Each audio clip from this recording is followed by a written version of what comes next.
Friends, పాపం ఇక్కడ clipping కనిపిస్తుంది గదా! దాంట్ల ఒక పాప ఉంది గదా! ఆ పాప వయసు 3 ఏళ్లట పాపం. పేరు షారోన్ మేరీ అట. అయితే వీళ్ళ అమ్మ పేరు మోనాలిసా.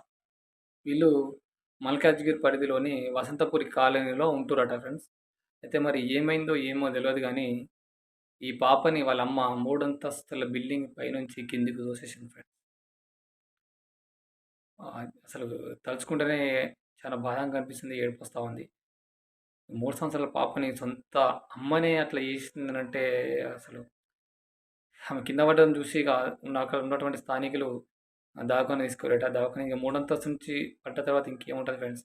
దవాఖాన తీసుకుపోయినాక కూడా ఆ పాప ఏం బతకలేదు. ప్రాణాలైతే విడిచింది.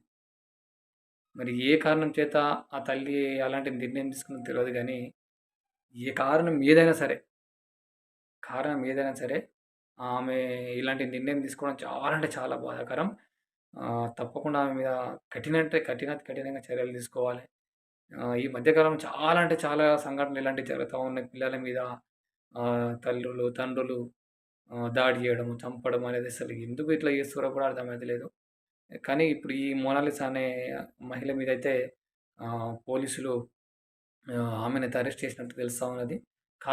కారణాలైతే తెలవాల్సింది. ఎందుకు ఈ పని చేసింది? ఆమె ఎందుకు తన బిడ్డని చంపింది? అని విషయం మీద వాళ్ళైతే ఆరా తీస్తా ఉన్నారు. ఆహ్, ఎంత ఆరా తీసినా, ఏం చేసినా కారణం ఏదైనా ఉండొచ్చు. కానీ తన సొంత బిడ్డని చంపుకునేంత ఆహ్, రాక్షసత్వానికి గురైందంటే ఈమె మీద తప్పకుండా కఠిన చర్యలు తీసుకోవాలి. పోలీస్ డిపార్ట్‌మెంట్ వాళ్ళు తప్పకుండా ఆహ్, ఆ కుటుంబానికి అంటే ఇక వాళ్ళు ఎంతమంది ఉన్నారో మనకు తెలవదు. మరి ఆళ్ళ తండ్రి ఇట్లా ఉన్నారో కూడా లేదో మనకు తెలవదు గానీ, ఈ న్యాయం అయితే జరగాలి ఆ పాపకి.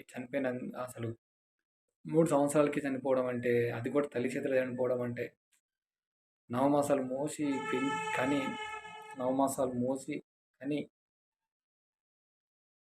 పెంచినటువంటి ఒక సొంత తల్లి ఇలాంటి ఆహ్, గ ఘోరానికి పాల్పడ్డదంటే, అసలు ఆమె తల్లేనా అసలు?